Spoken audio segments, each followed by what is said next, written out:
नमस्कार, स्वागत है आप सभी का डीडी न्यूज के इस खास बुलेटिन एक्सप्रेस 100 में, जहां हम आपके लिए लेकर आते हैं राजनीति, मनोरंजन, देश, दुनिया, खेल और व्यापार जगत की सभी बड़ी खबरों को एक्सप्रेस यानी कि फटाफट अंदाज में। मैं हूं आपके साथ भावना नैयर, तो देखिए खबरें तेज रफ्तार से। राष्ट्रपति द्रौपदी मुर्मू आज दिल्ली स्थित राष्ट्रपति भवन में सहायक सचिवों से मुलाकात करेंगी। भाजपा के राष्ट्रीय अध्यक्ष जेपी नड्डा आज उत्तराखंड के दौरे पर रहेंगे। नड्डा एम्स ऋषिकेश के 5वें दीक्षांत समारोह में लेंगे भाग। भारत और उज्बेकिस्तान के बीच संयुक्त सैन्य अभ्यास डस्टलिक का छठा संस्करण आज से 28 अप्रैल तक पुणे में आयोजित किया जाएगा। यह अभ्यास सहयोग बढ़ाने और सैन्य संबंधों को मजबूत करने के लिए भारतीय सेना और उज्बेकिस्तान सेना की टुकड़ियों को एक साथ लाएगा। पश्चिम बंगाल भाजपा अध्यक्ष सुकांता मजूमदार ने मालदा में हिंसा के पीड़ितों से मुलाकात की है और इस हिंसा के लिए उन्होंने ममता सरकार को जिम्मेदार ठहराया। उन्होंने केंद्र सरकार की ओर से हर संभव मदद का भरोसा भी दिलाया। मजूमदार ने कहा कि स्थिति बहुत तनावपूर्ण और खराब है और केंद्रीय बलों को लंबे समय तक यहां रखकर स्थिति को सुधारा जा सकता है। पश्चिम बंगाल के मुर्शिदाबाद में जारी हिंसा के बीच केंद्रीय राज्य मंत्री सुकांत मजूमदार ने राज्यपाल को चिट्ठी लिखी है। उन्होंने चिट्ठी के माध्यम से हिंसा प्रभावित इलाकों में सुरक्षा व्यवस्था मुहैया कराने की अपील की है। राज्यपाल को लिखे चिट्ठी में उन्होंने कहा है कि पीड़ित हिंदू परिवारों को धर्मांतरण करने के लिए दबाव डाला जा रहा है। सुकांता मजूमदार ने टीएमसी नेता फिरहाद हकीम के विवादित बयान पर पलटवार किया है। उन्होंने कहा कि फिरहाद को पीटकर उसके घर से भगा दिया जाए और उसे दूसरे स्थानों पर शरण लेना पड़े, तब भी क्या वे यही कहेंगे? कांग्रेस नेता दिग्विजय सिंह और टीएमसी नेता अभिषेक बैनर्जी ने विवादास्पद बयान पर सुकांत मजूमदार ने कहा कि दिग्विजय सिंह और अभिषेक बैनर्जी हिंदुओं के ऊपर जले पर नमक छिड़कने का काम कर रहे हैं। मुर्शिदाबाद हिंसा को लेकर वकील शशांक शेखर झा ने सुप्रीम कोर्ट में याचिका दायर की है। याचिका में मांग की गई है कि सुप्रीम कोर्ट इस मामले में एसआईटी का गठन करे। याचिका में पश्चिम बंगाल सरकार से राज्य के विभिन्न हिस्सों में हो रही राजनीतिक हिंसा के बारे में स्पष्टीकरण मांगने की भी न्यायालय से मांग की गई है। भाजपा नेता लॉकेट चैटर्जी ने ममता बनर्जी पर निशाना साधते हुए कहा कि 2025 में देश में ऐसी घटनाएं हो रही हैं जहां हिंदू लोग पलायन कर रहे हैं। ये बहुत शर्म की बात है। ममता बनर्जी को इस्तीफा दे देना चाहिए। भाजपा के वरिष्ठ नेता और राष्ट्रीय प्रवक्ता शहनवाज हुसैन ने वक्फ संशोधन बिल को लेकर कहा कि कांग्रेस मुसलमानों को भड़काकर अपनी राजनीति कर रही है। नए वक्फ कानून से देश का सभी मुसलमान खुश। वक्फ कानून पर उत्तराखंड मदरसा शिक्षा बोर्ड के अध्यक्ष मुफ्ती शमून कासमी ने कहा कि गरीब लोगों का सहारा लेकर मुसलमानों में भ्रम फैलाने का कार्य किया जा रहा है। वक्फ संशोधन कानून को लेकर गुजरात के भरूच के मुस्लिम समाज भी काफी खुश है। भरूच के हनीफ पटेल का कहना है कि वक्फ संशोधन कानून से देश के मुसलमानों को काफी लाभ होने वाला है। केंद्र में अल्पसंख्यक मामलों के मंत्री किरण रिजिजू आज केरल के मुनम्मम में होंगे। वक्फ से जुड़ा नया कानून लागू होने के बाद उनका ये दौरा बेहद अहम है। एर्नाकुलम में मुनम्मम के लोग मुनम्मम भू संरक्षा समिति के बैनर तले 170 दिनों से अधिक भूख हड़ताल पर थे, लेकिन जैसे ही वक्फ संशोधन बिल पारित हुआ, मुनम्मम में लोगों ने नरेंद्र मोदी जिंदाबाद के नारे लगाए। केंद्रीय टेक्सटाइल मंत्री गिरिराज सिंह आज भीलवाड़ा के दौरे पर रहेंगे। वे भीलवाड़ा टेक्सटाइल ट्रेड फेडरेशन की ओर से एक मल्टीपर्पज बिल्डिंग का उद्घाटन करेंगे। बिहार के नेता प्रतिपक्ष तेजस्वी प्रसाद यादव आज दिल्ली में कांग्रेस के राष्ट्रीय अध्यक्ष मल्लिकार्जुन खड़गे से मुलाकात करेंगे। बिहार विधानसभा चुनाव को लेकर यह उनकी पहली औपचारिक मुलाकात होगी। दोनों नेताओं की बैठक खड़गे के आवास पर होगी। इस मुलाकात के दौरान बिहार विधानसभा चुनाव में सीटों के बंटवारे समेत अन्य पहलुओं पर बातचीत हो सकती है। वाराणसी स्थित ज्ञानवापी परिसर की एएसआई सर्वे पर आज इलाहाबाद हाईकोर्ट में सुनवाई होगी। ये सुनवाई जस्टिस रोहित रंजन अग्रवाल की सिंगल बेंच द्वारा की जाएगी। सुप्रीम कोर्ट में 17 फरवरी को प्लेसेस ऑफ वर्शिप एक्ट 1991 को लेकर सुनवाई नहीं हो सकी थी। राहुल गांधी के मानहानि केस में आज सुनवाई होगी। सुल्तानपुर की एमपी एमएलए के कोर्ट में राहुल गांधी के खिलाफ चल रहे मानहानि मामले में पिछली सुनवाई टल गई थी। यूपी के मुख्यमंत्री योगी आदित्यनाथ आज हरदोई के माधोगंज क्षेत्र स्थित रुड़ियागढ़ी में जनसभा को संबोधित करेंगे। मुख्यमंत्री के दौरे में विभिन्न विकास परियोजनाओं का लोकार्पण और शिलान्यास भी प्रस्तावित है। दिल्ली स्थित इंडिया इस्लामिक सेंटर में एक राष्ट्र एक चुनाव विषय पर अखिल भारतीय पसमानदा मुस्लिम मंच द्वारा पसमानदा मुस्लिम संवाद का आयोजन किया गया। बीजेपी के राष्ट्रीय महामंत्री सुनील बंसल ने कार्यक्रम को संबोधित किया। आयोजन का उद्देश्य राष्ट्रीय हित में चुनाव प्रणाली को अधिक प्रभावशाली और सुलभ बनाना था। भारतीय सेना और असीम फाउंडेशन ने कश्मीर की करनाह घाटी में नियंत्रण रेखा पर स्थित सिमारी गांव को पहली बार सौर ऊर्जा से विद्युतीकृत किया है। आतंकवादियों के साथ मुठभेड़ के बाद सुरक्षा बलों ने जम्मू कश्मीर के लसाना गांव में गहन तलाशी अभियान चलाया। सुरक्षा बल वाहनों की चेकिंग के साथ साथ पूछताछ कर रहे हैं। लखनऊ के लोक बंधु अस्पताल में लगी आग पर पूरी तरह से काबू पा लिया गया है। अस्पताल में बीती रात आग लगने से अफरा तफरी मच गई। सीएफओ मंगेश कुमार ने कहा है कि उन्हें रात 9:44 पर सूचना मिली और सूचना मिलने पर ही उनकी सारी टीम मौके पर पहुंची और स्थिति को संभालने का प्रयास किया गया। लोक बंधु अस्पताल में आग लगने के बाद एसडीआरएफ की टीम मौके पर पहुंची और बचाव अभियान चलाया। लोक बंधु अस्पताल में आग लगने के बाद मरीज को लोक बंधु अस्पताल से सिविल अस्पताल लाया गया, जहां उनका उचित उपचार किया जा रहा है। पुलिस कमिश्नर अमरेंद्र सिंह सेंगर ने बताया कि सभी मरीजों को निकालकर नजदीकी अस्पतालों में भेजा गया है। मरीजों को सिविल, बलरामपुर, केजीएमयू, लोहिया और अन्य अस्पतालों में शिफ्ट किया गया। मुख्यमंत्री योगी आदित्यनाथ ने लोक बंधु अस्पताल में आग लगने की घटना का संज्ञान लिया। वरिष्ठ अधिकारी मौके पर पहुंचे और स्थिति का जायजा लिया। उत्तर प्रदेश के उप मुख्यमंत्री ब्रजेश पाठक ने लोक बंधु अस्पताल में लगी आग पर कहा कि करीब 200 मरीजों को अस्पताल से शिफ्ट किया गया है, जिनका विभिन्न अस्पतालों में इलाज चल रहा है।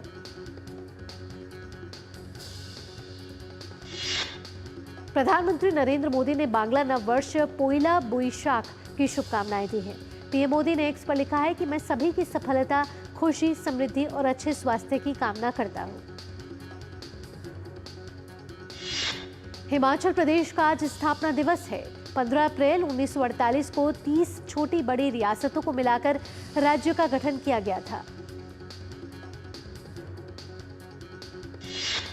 केंद्रीय गृह मंत्री अमित शाह ने हिमाचल प्रदेश के निवासियों को हिमाचल दिवस की हार्दिक शुभकामनाएं दी। उन्होंने प्रदेशवासियों की उन्नति और समृद्धि की कामना की।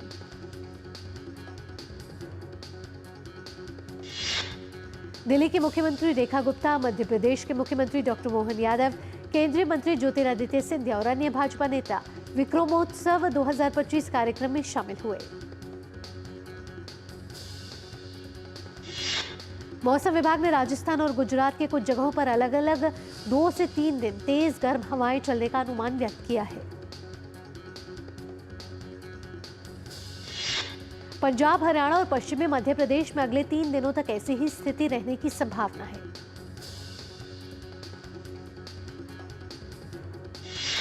ओडिशा में कल तक तेज वर्षा हो सकती है। देश के पूर्वोत्तर और पूर्वी हिस्सों में अगले 5 दिन तक गरज के साथ बारिश होने और तेज हवाएं चलने का अनुमान है। असम के मुख्यमंत्री हेमंत बिस्वा शर्मा ने राज्य में 50,000 करोड़ रुपए के निवेश की विस्तृत योजना पर वेदांता समूह के साथ चर्चा की। ये निवेश तेल और गैस क्षेत्र में होगा, जिससे असम और त्रिपुरा के विकास को बढ़ावा मिलेगा। पूंजी बाजार नियामक सेबी ने अपनी शिकायत निवारण मंच स्कोर्स के जरिए मार्च में 4,371 शिकायतों का निपटारा किया।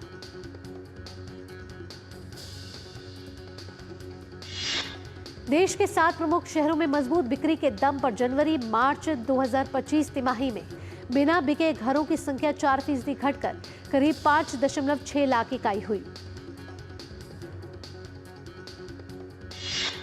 आज से इंडिगो और अकाशा एयर की घरेलू उड़ानों का संचालन दिल्ली हवाई अड्डे के टर्मिनल 2 के बजाय टर्मिनल 1 से होगा।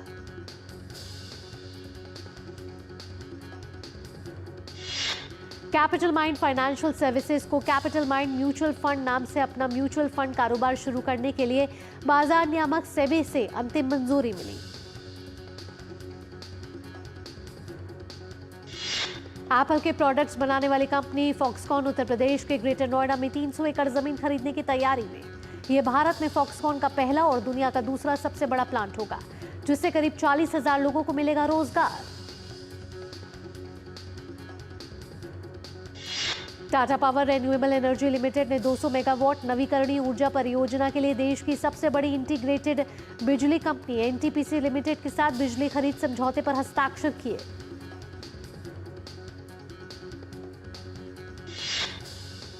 एक्सप्रेस 100 में वक्त हो चला एक छोटे से ब्रेक का। ब्रेक के बाद भी रफ्तार भरी खबरों के सिलसिले को रखेंगे यूं ही जारी। एक ऐसा तबका जो रिटायरमेंट के बारे में आज भी बिल्कुल नहीं सोचता, वो है औरतें। औरतें कमा के भी वल्नरेबल हैं। सो एनपीएस एक इक्वालिटी ला रहा है। हम सब एक बराबर प्लेटफॉर्म पे हैं। अपने बेहतर कल को सुनिश्चित करने के लिए एनपीएस जरूरी है। मेरी पसंद, मेरी पसंद, मेरी पसंद, मेरी पसंद, हमारी पसंद, हम सबकी पसंद। मजबूत देश का मजबूत सरिया हो गया स्टील। ब्रेक के बाद आपका स्वागत है। आप देख रहे हैं एक्सप्रेस 100। रफ्तार भरी खबरों के सिलसिले को बढ़ाते हैं आगे। टाटा की इस परियोजना को 24 महीने के भीतर पूरा किया जाना है। इससे सालाना करीब 1300 मिलियन यूनिट बिजली पैदा होने की उम्मीद है, जिससे हर साल 10 लाख टन से अधिक कार्बन डाइऑक्साइड उत्सर्जन में कमी आएगी।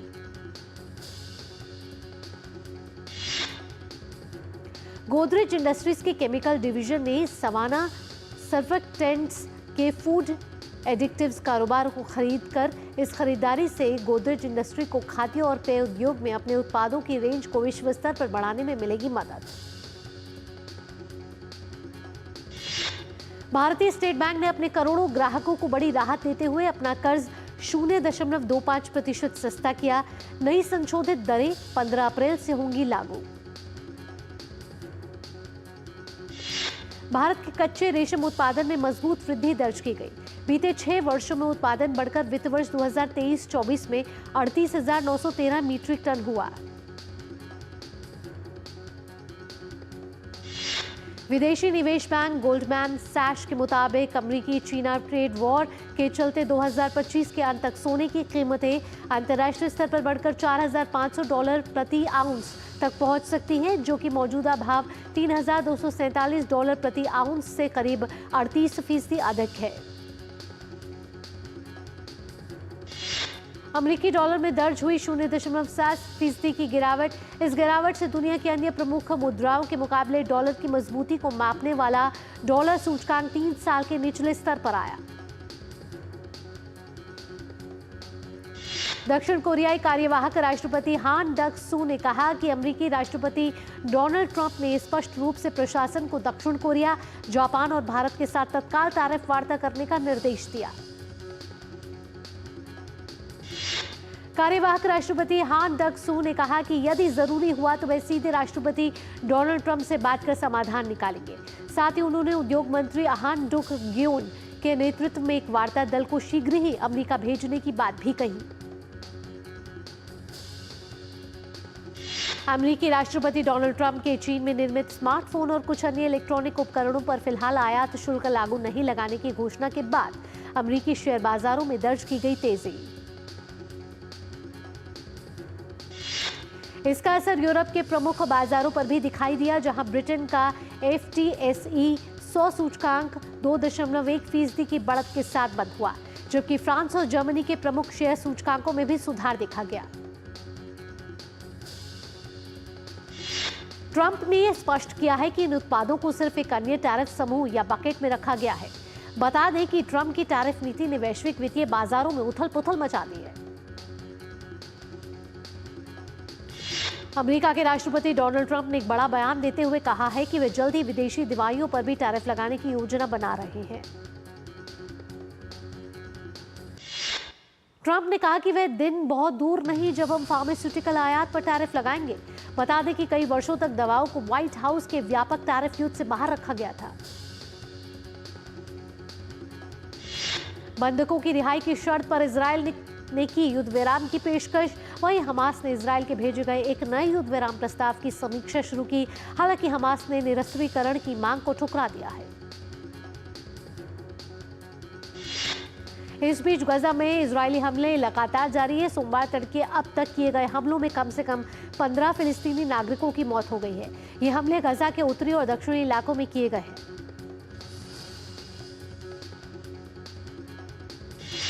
संयुक्त राष्ट्र ने कहा है कि गजा में मानवीय संकट अपने चरम पर पहुंच गया है। गजा के स्वास्थ्य मंत्रालय के मुताबिक अब तक लगभग 51,000 फिलिस्तीनी मारे जा चुके हैं। अमेरिका और ईरान के बीच परमाणु वार्ता का दूसरा दौर शनिवार को रोम में होने की संभावना। इटली के विदेश मंत्री अंतोनियो ताजानी ने घोषणा करते हुए कहा कि दोनों पक्षों और ओमान के आग्रह के बाद इटली बातचीत की मेजबानी पर तैयार। तिब्बत मुद्दे को लेकर अमेरिका और चीन में तनाव जारी। चीन ने तिब्बत से जुड़े मुद्दों पर कड़ी कार्रवाई में शामिल अमेरिका के कुछ अधिकारियों के खिलाफ कड़े वीजा प्रतिबंध लगाए। चीनी विदेश मंत्रालय के प्रवक्ता लिन जियान ने कहा कि तिब्बत का मामला पूरी तरह से चीन का आंतरिक मामला है और इसमें किसी बाहरी दखल को बर्दाश्त नहीं किया जाएगा। सूडान दुनिया के सबसे खराब मानवीय संकट का कर रहा है सामना। सूडान में चल रहे संघर्ष को दे हुए पूरे।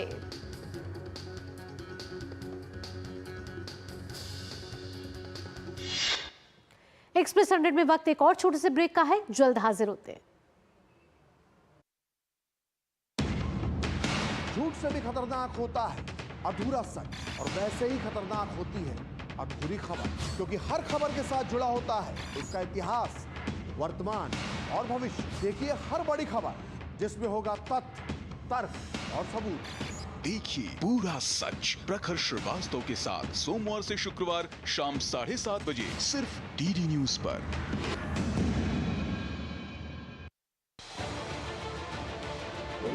उत्तर से दक्षिण तक, पूर्व से पश्चिम तक, देश हो या दुनिया की खबर है तो पड़ताल जरूरी है।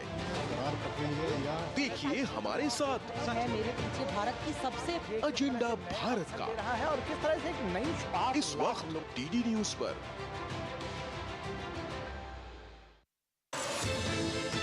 हर पल बदल रही है दुनिया, इसलिए हर खबर रखती है मायने। यूरोप से लेकर अफ्रीका, अमेरिका से लेकर एशिया, दुनिया के हर कोने से बड़ी खबर, हर मुद्दे की गहराई से पड़ताल, लेटेस्ट अपडेट और सटीक विश्लेषण। देखिए अंतर्राष्ट्रीय खबरों का भरोसेमंद कार्यक्रम खबर दुनिया की, सोमवार से शुक्रवार रात 10 बजे सिर्फ डीडी न्यूज पर।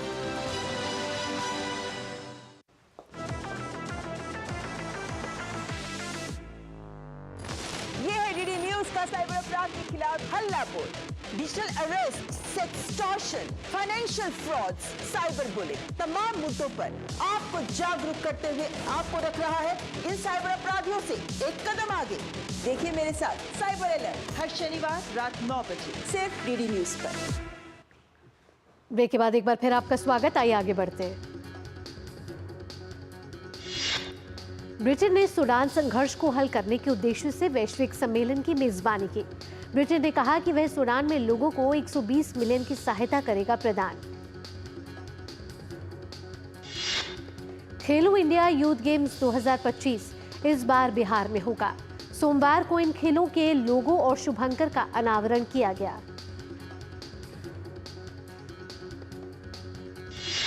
खेलो इंडिया यूथ गेम्स बिहार में पहली बार आयोजित होंगे। केंद्रीय खेल मंत्री मनसुख मंडाविया ने शुभंकर गजू सिंह को लॉन्च किया।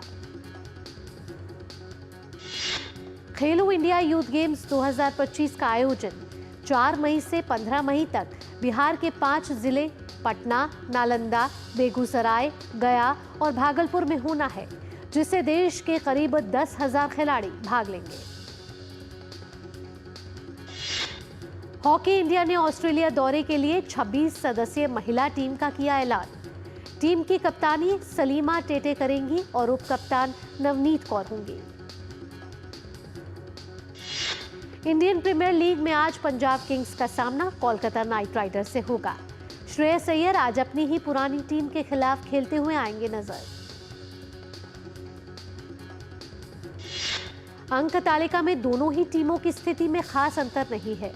कोलकाता नाइट राइडर्स 5वें और पंजाब किंग्स 6ठे स्थान पर मौजूद है। इंडियन प्रीमियर लीग में कल खेले गए मुकाबले में चेन्नई सुपर किंग्स ने लखनऊ सुपर जायंट्स को 5 विकेट से हरा दिया। लखनऊ सुपर जायंट्स द्वारा दिए गए 167 रन के लक्ष्य को चेन्नई की टीम ने 5 विकेट खोकर हासिल कर लिया। चेन्नई सुपर किंग्स के लिए शिवम दुबे ने नाबाद 43 रन की पारी खेली। महेंद्र सिंह धोनी को प्लेयर ऑफ द मैच चुना गया। लखनऊ सुपर जायंट्स ने पहले बल्लेबाजी करते हुए 20 ओवर में 7 विकेट पर 166 रन बनाए। लखनऊ के लिए कप्तान ऋषभ पंत ने सर्वाधिक 63 रन बनाए। इंग्लैंड क्रिकेट टीम के पूर्व कप्तान आइन मॉर्गन मेरिलबोर्न क्रिकेट क्लब की मुख्य समिति में चेयर ऑफ क्रिकेट के रूप में शामिल हो रहे हैं। लॉर्ड्स स्थित एमसीसी क्रिकेट के नियमों के संरक्षण और मध्यस्थ की भूमिका निभाता है। सेरी आ में खेले गए मुकाबले में नेपोलो ने एम्पोली को 3-0 से हरा दिया। नेपोली ने स्कॉट मैकटोमिने ने 2 गोल किए। इंग्लिश प्रीमियर लीग में बॉर्नमथ ने फुलहम को 1-0 से हरा दिया। ये लगभग 2 महीनों में बॉर्नमथ की प्रीमियर लीग में पहली जीत है। बॉर्नमथ के लिए एंटोइन सेमेनियो ने विजयी गोल किया।